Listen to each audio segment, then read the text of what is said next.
Māori word of the day, hā ua ua. Ka rere te hā ua ua, ka mutu te kirikiti. When the drizzle sets in, the cricket will finish.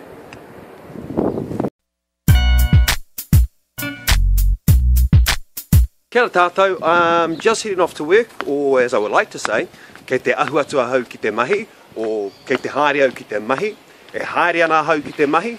You've got all these different options on how to say, I am going to work. Some of you have asked me, what is the Māori word for good morning? You can use atamarie, you can use good morning, no you can't, but you can use morena, or you could use moatarau. They're all different options for saying good morning. So, moatarau, atamarie, and morena, those are the ones. But just while we're here, this is Rākau Road, not Raukau Road, or Rauko, Rākau, Rākau. Whatever the hell anyone's calling it, it's Rākau Road, okay? It means tree.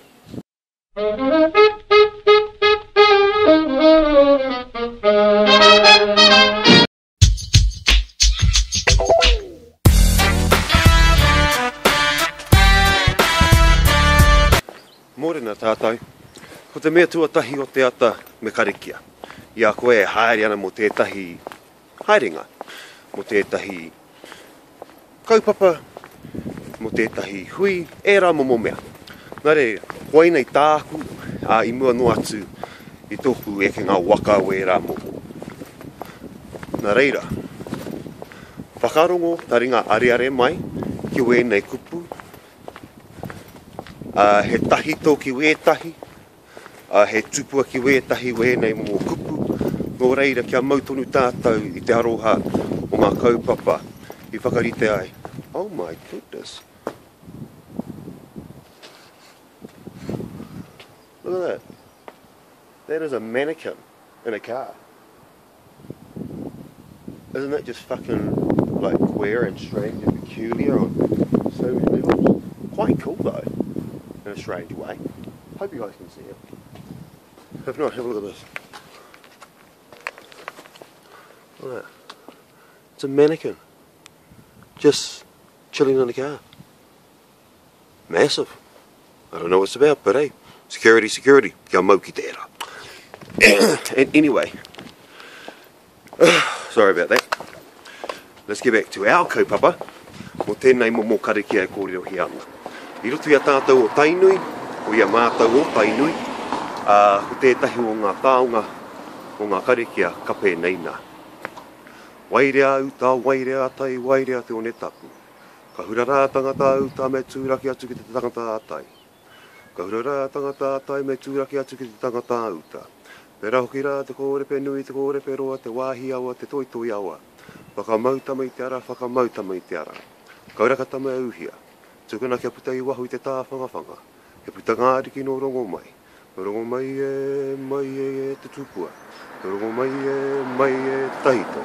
I hara mai koe iwhea. I hara mai koe te tūwaka o te nuku, te tūwaka o tiraka. Ko tō manawa e, ko tōku manawa e.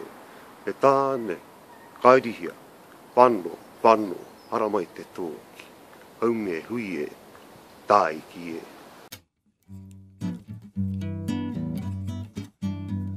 Te oroko hanga mai o te reo o ngā iwi katoa. Te reo toro toro whakaratarata I ngā iwi katoa. He reo a pahau o koroma o kuima.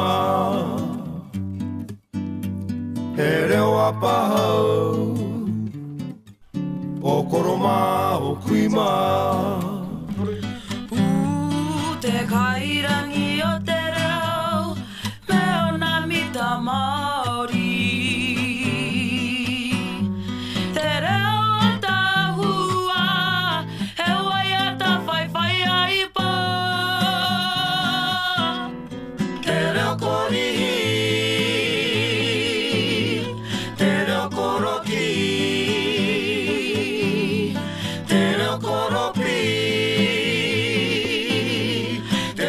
Koro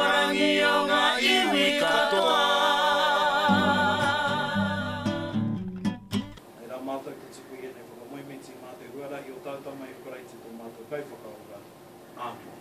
Āmini, kia ora rangira. Ai mi ana kia tata. Whakatauha te rangi e tūne, whakatauha te papa, te tapotoni. Whakatauha, koutou o tira tātou, nā reo wiri rangi Māori o te motu.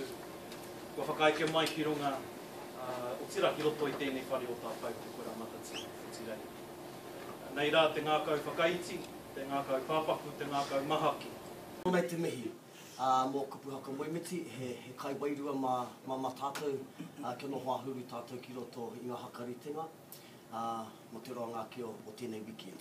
Nō reira, kore kumea ke roa ngā mihi, he painoku ki roto i te noho tahitanga, kei ngā mātāwaka, tēnei te mihi atu kia koutou, me te mihi o Ngāpuhi, harau kia tātou katoa.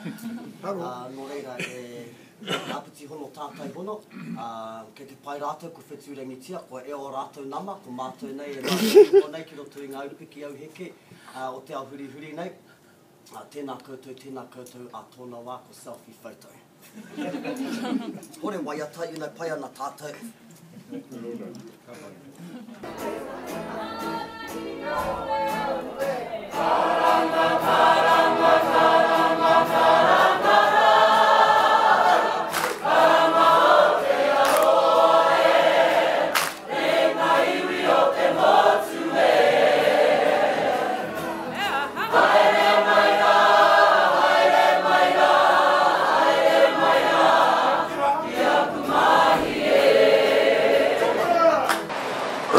Well, kia ora mai tātou, kei konei tonu ahau.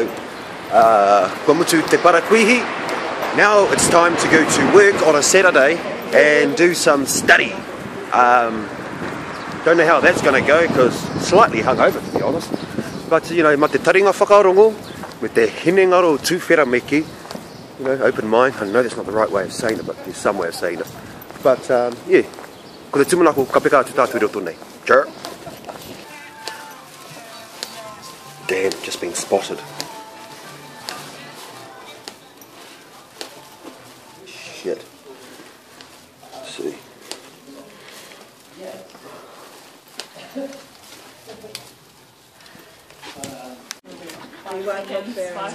This is Barrigan here. Alright, give us your first 5 seconds. The moment I first saw your decadence, I knew you had to be mine. Stop.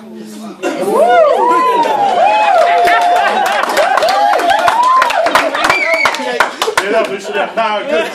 Alright, right, carry on.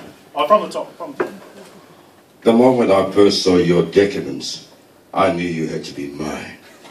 You're like sweet brown sugar. And darling, I can't get enough of your cake, baby. Let's hook up at Nellie's Custom Cakes, 294 Victoria Street, CBD, Wellington. For custom cakes that taste too mickey, go on in and taste Nellie's Kiki. Good kai is as good as a holiday. Whatever the kaupapa, Nellie's Cake Shop has the ingredients to make your day.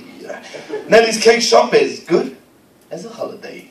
nelliescakes.co.nz. For a basic cake shop, but in just kind of thinking about that first 5 seconds and thinking about who you're talking to, we now came out with 4 gems. That was really good. And you did it in kind of, well, a little bit longer. You did it in about 15, 20 minutes. Don't you want to go out and about? Like camping and tramping?